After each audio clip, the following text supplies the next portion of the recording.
এই মুহূর্তের সবচেয়ে বড় খবর, পেট্রোলিয়াম মন্ত্রকের পক্ষ থেকে জানানো হয়েছে দেশে পেট্রোল, ডিজেল, এলপিজি পর্যাপ্ত পরিমাণে রয়েছে।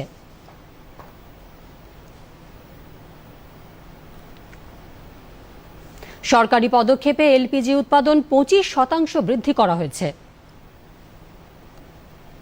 দেশে গ্যাসের জন্য কোনো অসুবিধা নেই।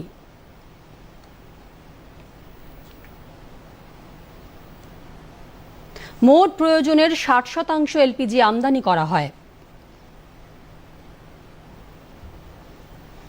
এলপিজি উৎপাদন বাড়াতে পদক্ষেপ নেওয়া হচ্ছে। পরিস্থিতির ওপর নজর রাখতে প্রয়োজনীয় পদক্ষেপের জন্য 3 সদস্যের কমিটি গঠন করা হয়েছে। ভারতে এলপিজির দাম প্রতিবেশী দেশের তুলনায় কম। অনর্থক এলপিজি সিলিন্ডার বুকিংয়ের প্রয়োজন নেই।